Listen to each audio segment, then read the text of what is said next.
Welcome to The Growth Equation. This isn't your typical business podcast. We're keeping it real about the challenges of scaling up, period. I'm Tristan Wright, and I've been there. I've built and scaled my own business. I've sold it. I've learned a ton along the way. Now I'm bringing you the no BS stories of founders who are in the trenches right now, navigating that messy middle. We're talking advertising, marketing, design, creative, branding, the whole 9 yards. Doesn't matter if you're a solopreneur or running a team of 100. Everyone's got a secret sauce. That thing that makes them different, better. We're going to uncover it. So grab a coffee and let's get real.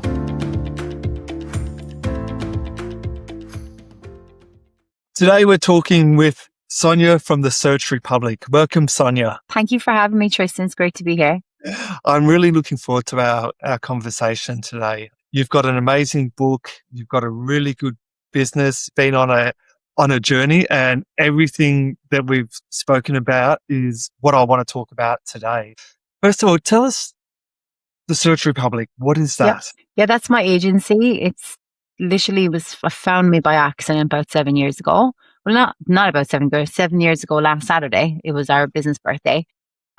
So the business started because I had a fabulous reputation with clients for doing the right thing and getting them incredible results on Google. So within the period of 1 week in August 2018, I had 10 clients approach me to say, can you just do your own thing? Because nobody cares about us like you do. And that was how it was born. And then fast forward 7 years later, we've generated $700 million in sales, client sales, over that period. So, and we've clients all over Australia and New Zealand. So yes, and my personal brand is Sonja the Search Queen, so I help businesses be found on Google. I love it how you actually straight away talk about metrics, because so you're an SEO company or Google Ads and SEO. Google Ads, SEO. People can talk about rankings, they can talk about impressions, but at the end of the day, all we actually care about is conversions and money generated. And correct. Yes. So many business owners that are selling these services don't talk about that.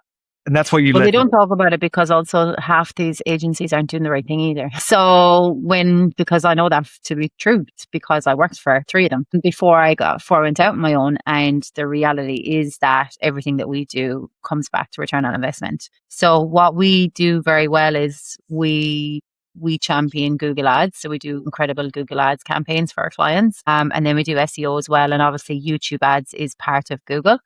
So YouTube is owned by Google. We also help build websites from scratch that are set to convert to online inquiries or online sales or leads. And we also do meta ads as well. But our goal really is to help people be found on Google and make sure their business can grow profitably. Yeah, awesome. So 7 years ago is when you set it up by accident. Tell us about that journey. Like, it's not going to be the whole way. Oh, I love talking about this. I actually speak a lot about my business journey in my actual book, The Search for Resilience. So if I go back in time 7 years ago, I had just gotten married and came back from my honeymoon. And the first day I got back was that Tuesday, the 18th of October, 2018. And away I went. And I was very much under the radar for the first year. I had the same 10 clients that year. So I replaced my income from working for another agency. I didn't have a website. I more so was treating it like more of a side hustle because I wasn't sure it would grow legs. And then it grew legs and it became massive when I decided to put myself out there. And the reason why I put myself out there is because I realized the results I was getting was not about me. It was about the people I knew I could help. So I launched my personal brand in 2020, right around COVID times. And I just educated everyone on the smoke and mirrors around Google search. And during COVID times, everybody wanted to go online because everybody had to be kept home. So what we did was we converted a lot of our retail clients into online shops, and that just went gangbusters as well. And yeah, that first year for me was very much under the radar. Second year launching the personal brand. I mean, you call yourself a queen. You kind of need to know what you're talking about. But I think what kind of made me stand out was more so I didn't really care who wanted to partner with me. It was more about I just wanted to make sure people had the right information and knew the good, the bad, the ugly of working with agencies and making sure that they're partnering with the right people. So from there, the business just went from strength to strength to strength, and clients were referring clients to me left, right, and center. I was recommended in Facebook groups of people I've never met, and my personal brand just went wild. Yeah. A lot of personal development work I had to uncover within myself. And after I got married, me and my husband started trying for kids straight away, and we ended up with a 3-year fertility journey. So my goal of becoming a mom was the biggest goal that I ever wanted to achieve. And because of the personal development work that I had done, the business actually grew by default, because again, your business is a blueprint of what's happening in your mindset. So when I uncovered all those limiting beliefs, that's when things started to really get really massive financially and also expansive personally. And I think that's where everyone was like, oh my God, you're such an inspiration. I'm like, oh, really? Okay, thanks. Do you know, like you'd have people comment to you and reach out to you. So that was really cool. But the earlier years of starting my business was really, really full on, more so because it was that battle, the internal battle that I had to show up for myself every day, you know, and fight against the limiting beliefs. And every time I overcame a limiting belief, another one came up. Do you know what I mean? So it was like just pulling those weeds, but it was the limiting beliefs that I needed to overcome to be a mom, more so than build a business. Yeah, it's amazing. We don't realize how many limiting beliefs we have, and until we decide that we need to grow or do something different. Yeah, correct. Yeah, I completely agree. And I think it's like we have that choice whether we do address the limiting beliefs or we don't. But for me, my business journey was very much led by personal development. And I've spent hundreds of thousands of dollars doing work on myself. I've attended Tony Robbins' seminars. I've walked across fire, like so many amazing things I've done throughout my career. But it's been the most rewarding because it's led me back to who I really am and what I'm here to do. And my biggest goal of all of the things that I've actually achieved is I ended up becoming a mom to 2 beautiful girls. So my first Bubba is 3, Sage, and then Willow is 1. So I have 2 gorgeous miracle girls that came into this world through massive self-development work, really. Yeah, that's amazing. So, business, personal life. I often say that we want to separate our identities between business and personal, but until we've actually got a general manager in our business, often everything that we do in our personal life impacts our business life. Yeah, but I think a general manager, I don't know, is the only answer to that problem, because I've actually had a very different experience by having a general manager where things went backwards because it wasn't the right person. But again, that's whether that's the general manager's position or not is questionable. Okay. But I definitely think that you need to have senior management run it for you, but you need to put your business in the hands of people that you can trust, that have your back, that aren't going to betray you, that aren't going to act like an employee, or they're not just there for the paycheck. They have to be connected to the greater vision. Yeah. And that is a mission in itself to find those kind of people.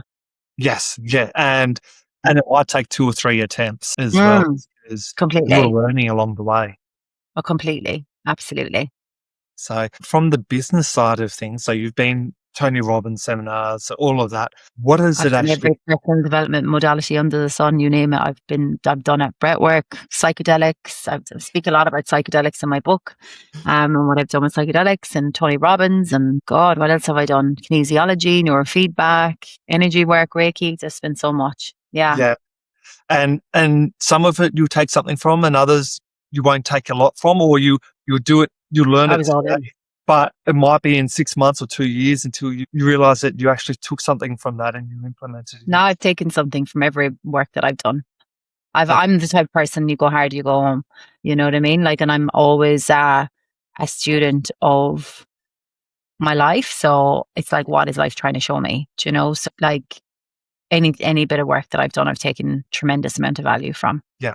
And you just have to make sure that you're actually present and you're there and you actually understand why you're learning or why you're at this session. Well, it's more about being conscious, and that's the first step of uncovering limiting beliefs, and that's the first step that's most confronting, that most people won't face. Yep. Is having the awareness around how you show up and the things you do in life and the habits. When you become conscious of that, it fades away. Yeah. Why is it that people don't or aren't conscious or present? Because they have like a lot of childhood trauma. And their child and their inner child is running the show. Yeah. And we're almost living our life on what we've expected our parents or society to, or what we believe parents or society think we should live out. But that again comes back to your inner child, because if we have expectations of how our parents should have parented us, that means that we've unresolved issues with our parents, which leads to unmet needs as a child. Yep. And it plays out in your later life, and it just keeps repeating, and it's a cycle. And until you actually break that cycle, it will continue to repeat itself, and you still get served the same lessons until you get the lesson. I speak about that in the book as well. It's amazing how simple it is. Sometimes we tell ourselves these stories, but like that, it's as simple as that. It is. I can tell you there's amount of adults that walk around in everyday life are just adults with children stuck in their bodies. Like their inner child is in control, not the actual adult at all. Yeah. And that was my biggest journey. I had to learn how to parent my inner child before I was ready to become a mom. How is that, all of that journey, how's that going to impact the way you end up parenting your children? So, because that's going to, 5 years ago, it would be very different to today. Oh, yeah. And that to me, like if we're talking about COVID times is the ultimate catalyst for, it sparked a spiritual awakening across the globe. Let's be honest, everyone started to question how they live their lives, started to question what's actually happening, like what have I been conditioned to believe, But for me, predominantly, there was so much I had to unlearn. I had a lot of intergenerational trauma that was handed down.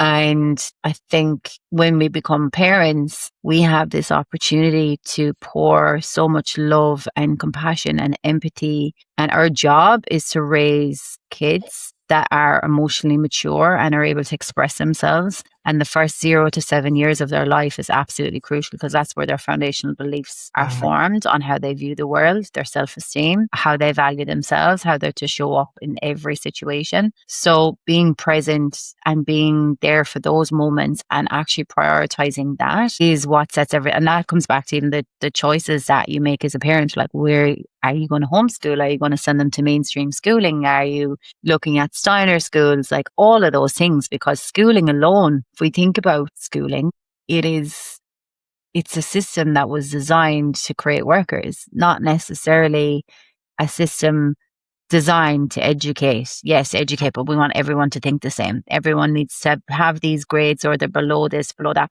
We're all unique, but we've all been conditioned from schooling that we're all meant to be the same. And that's absolutely not true. And we're conditioned to believe that if you speak out of turn, you get kicked out of class. If you're a rebel, everyone needs to wear the same thing. Shut up, don't talk. All these things, like, this is bred into us as kids. So how, of course, anybody that starts a business or in their first few years of business, it's going against the grain. It's so uncomfortable because it goes against everything that you were conditioned to believe. Yeah. School wasn't created to create business owners. It's created to send you to uni to get a big loan so you can pay back the government. And then we're in this vicious cycle, And while we're on that, we're hardly taught about how to manage finances, how to manage our life, all of the basic life skills when we're in high school. Because that doesn't make anybody rich. You know what I mean? That just makes the bank rich. Yeah. So there's so many people that don't actually know how to manage their finances, how to manage their household, how to manage relationships, because we're not taught those basic life skills at school. And we're not taught them for a reason, because that's intentional. They don't want you to think different. They want you to think the same narrative that everybody listens to, and anyone that challenges that should be wrong. I wonder, is it just that the engine's too big to change, or is there something underlying that they're just not changing the engine? The schooling system. So is the way the schooling system is set up, is it just too big to change now? Well, if you ask me on that, I think the schooling system has been set up intentionally by John D. Rockefeller to create the Industrial Revolution, to create workers, to fulfill the Industrial Revolution. So whether it's too big to change or not, there's all different variations of how you can actually school kids in this day and age. So I believe it is changing.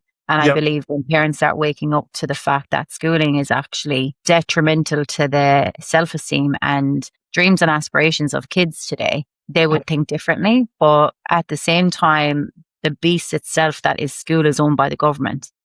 That's a whole system in itself. So in order to change what the government and what we perceive is the right way of doing things. It's not that your kids aren't getting an education. It's about you being consciously aware of how they're being educated. Like, the reality is most parents don't even know what's even happening in schools and what even their kids are being taught. And us as parents, we need to protect those sensitive little kids from being absorbed and being subjected to things that are they're not able to comprehend, and when we talk, well, if we want to go there about like transgender, I will go there because I believe that kids are being taught different genders even in school intentionally to see that as an option. Yeah. And I think I'm all for people having free will and doing everything when your hormones are at a level to make that choice in your 20s. Fair enough. But don't give that an option to kids. Heaven. Yeah. And don't put that on Netflix. Don't put that on the Wiggles. Don't put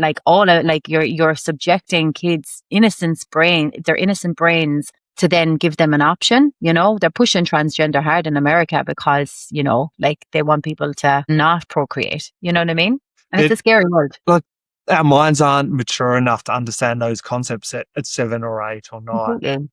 There's a reason why we're not allowed to drive until we're 16 or 18 because we're not mature enough. Yeah. And having those adult conversations and things that are just not appropriate.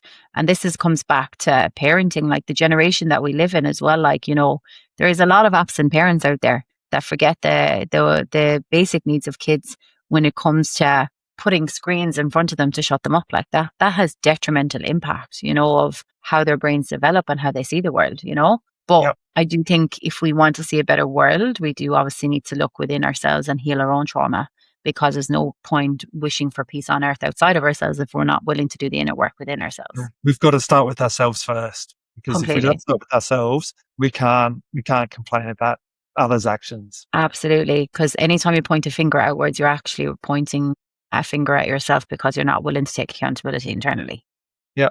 It's very easy to point fingers. And people judge all the time, but nobody wants to look within themselves because it's too scary. But that's the world we live in. And I think when we come back to how do we become better parents, we actually need to have a relationship with ourselves first and do the inner work so we can raise good humans to live in a world and make a difference, but also know that they have rights as well. That's it. So how has this all changed the way you're running your business? Because now that you've got 2 young children, Mhm. I imagine you're probably thinking about running your business differently so you can be more present with them. Yeah. As well. Yeah, so I work Monday, Wednesdays and Thursdays. I don't work Tuesdays or Fridays. And there's been a lot of big changes. Predominantly, a lot of people think because I have a personal brand that it's just me behind the scenes, and that's just not true. Like, there's 12 of people on my team that run every part of the business, but equally there's a lot of things that we automate in terms of processes. So there's not actually a person needing to run a lot of the processes. It's all automated. So with that in mind, you just need to get very clear about what brings you joy in your business and what doesn't. And you need to outsource and delegate the stuff that just costs you time and energy. And it's not worth your time. If you can work out like what your hourly rate is and then look at all the different tasks that you're working on first. Talk in the same language. I love it. Does it bring you joy? If it doesn't bring you joy, find somebody cheaper that could do it versus on what your charge out rate would be per hour. And that comes back to even how I live my life. Like, I have a cleaner that comes cleans my house because I just don't have the time or the energy. I'd rather be with my kids. I also have an au pair that lives in with us, who is like a member of our family, that I get to go to the gym at 5:30 in the morning or 6:30 in the morning. I get to do my workouts. To be able to be a mom and show up the best version of myself, be the best parent, be the best business owner. But it all starts with putting on my own oxygen mask first. Exactly. But having an au pair in our home means that we have that extra pair of hands. So I'm not, like, obviously being Irish and living in Australia, it takes a village to raise a family, and not having that support system and then running the big business that I have, it's not physically possible for one person. So for me, I get to have the best bits with my kids. All they know is me being a present mom. I just don't do the washing and I don't do the cleanup after dinner. I get to spend quality time with my girls, not working on house chores that they'll never remember. They'll just remember me being with them, An au pair's not normal in Australia. Like not a lot of people do that. So how does that work for How does you? it work? So the girl that we have, she's a qualified pediatric nurse on a career break. Oh, she came into our family in April. She doesn't have any siblings, and we vetted her. Got all of her police clearances and all, and got references from the NHS back in the UK. And from the minute she came, she just slotted in so well. So you just have to be very clear about what their role and responsibilities are. And she gets up with the girls in the morning if they're not awake by the time I get back from the gym. She helps with the morning routine. She helps me pack the lunches. She'll help me organize the girls' clothes because obviously as you've small kids, they're growing so fast. So you need to keep up with like the seasons, and obviously having a toddler that's 3 years old and a 1-year-old, two toddlers, Willow is now in Sage's clothes. We need to rotate the clothes, the overall like house stuff that pops up, whether it's organizing prices, like she'll do all that stuff when the kids are sleeping or whatnot. So it works because it gives me the time back that I would otherwise be spending doing, but it doesn't mean that my time with my kids gets compromised. Yeah, it's amazing. And at the end of the day, it's not extremely expensive either. No, not at all. It's like you're bored, like they have a roof over their head, they have all of their meals and all their bills included, and then you just give them pocket money each week. Yeah. Yeah. It's not like it's an expensive exercise. No, It not at all. buys back so much time for busy families. Now, to be fair, I never thought I would ever have somebody live with me, but we had Kevin's mom come over, my husband's mom come over in January, and she was with us for 7 weeks. And at the time, our second Willow, she was only 5 months old, and she was a nightmare the first few months. Like she had colic, lip tie, reflux, she had everything. So she came and she lived with us for 7 weeks from Ireland, and I never thought I could have that. But the amount of support I got from her being there, I was like, I can't go back to not having any support. There's just no way. But I also came from my childhood, like my mom and dad broke up when I was 7. I talk about all that in the book as well. But I saw my mom rear 3 kids on her own. So it's very foreign for me to get support as well. So that was a massive limiting belief and conditioning that I had to actually overcome in order to receive the help, And it's the best thing we've ever done, truly.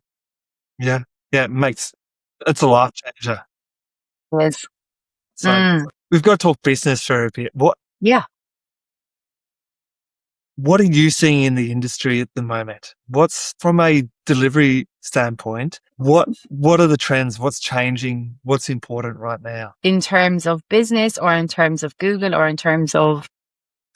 Let's start internally, and then secondly, we'll go internally, and then we'll go next Google. Yeah. So in terms of our business, we're just very much leading the front with agentic workflows internally, so we can automate everything because we are a time business. So we sell time. That's how we make money. So the thing is, if the team or any of us are spent doing manual tasks, and we don't have ability to scale, do you know what I mean? So it obviously costs us a lot more money when we're doing manual tasks that can be automated. So we're really leading the way with agentic workflows. We also are leading the way with AI voice agent appointment setters. So because obviously we drive leads to clients, and not always will those phones be answered. So we've actually just launched a whole new service offering with the voice agents to be able to actually also book the appointments directly into calendars. So when somebody calls, they can speak to a voice agent straight away, and you would not even know the difference, and they're booked directly into the calendar. So it means that we just know none of the leads get missed.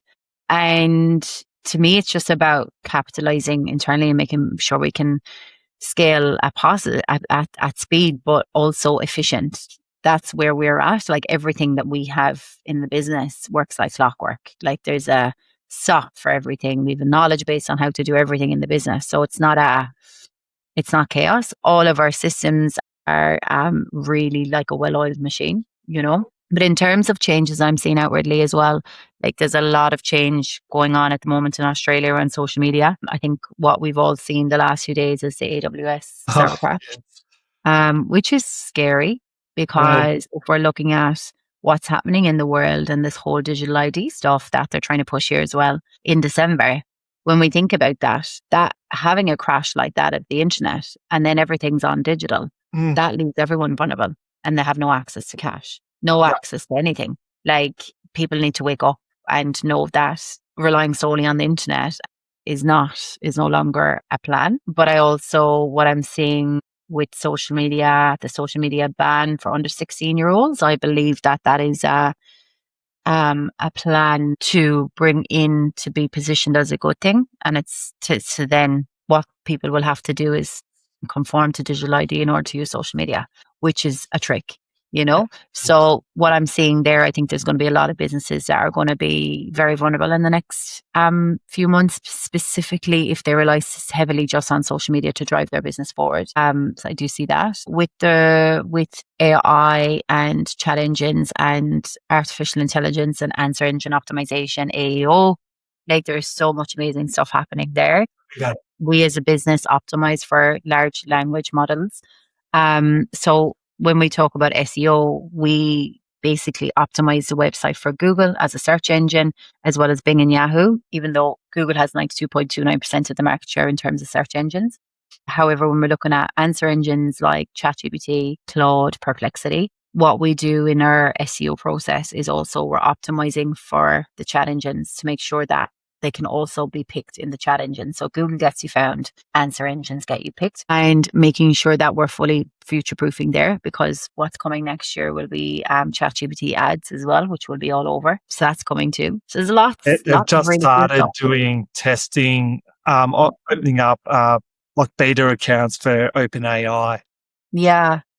And I think AI, there's two sides to it. I think it's great for businesses, and there's all this hype, like get on the AI train or your business is dead. And I agree with that to a point, but there's also a very dark side. Where's the line? And I've listened to a lot of podcasts and a lot of research about, the safety with AI. Like if we hand all our control into AI, what position, like where does that leave humanity? Yeah. Who's managing that? Because where is the line in the sand where, I just want more time back. But realistically speaking, it can replace so many people's jobs, in which case robots will be doing everything and humans won't have a purpose, which is scary. If it can get to that level. It will get to that. That's the reality. 2030. Yeah. And that's what's already happening. It's like everyone's loving it, which is great. But there is a point where there is the supernova AI that people need to be aware of, because that is the danger zone when we get to that supernova AI, because that really takes out all human intervention of anything that you're working on. Yeah. And that's a very scary place to be, because that's where crime rates go through the roof, pregnancy rates go through the roof, not enough supply around the world, all of these things. And that's where more control comes in, where the government control you more, so there's a lot of other sides and bigger conversations that need to be had around that for sure. Totally. The only thing that's almost stopping it is context. AI doesn't have enough memory for it to be able to fully understand context within conversations. And that's the number one limiter that's slowing that down at the moment. Mm-hmm. Agree. Yeah. No, I hear what you're saying. Yeah, absolutely. Yeah. So it will happen soon, but we've got to be very, very, very careful. So what's one piece of advice that you'd want to give other business owners on their journey, growing their business and improving their lives? Do the work, show up for yourself every day. Don't give up on yourself. The next thing would be always trust your gut with your decisions. Don't ever make a decision based from ego. It always should be based from your gut, because your gut is never wrong. Yeah. And I like the bit about ego, because so many people make decisions, me included, have made decisions based off my ego. And it comes back to bite you in the ass. The ego can be the death of your success if you don't pull a strong leash and keep that ego in check. Totally. Sonja, it's been awesome talking to you today. What's the best way for people to get in touch if they want to connect? Absolutely. Sonja the Search Queen is my personal Instagram account.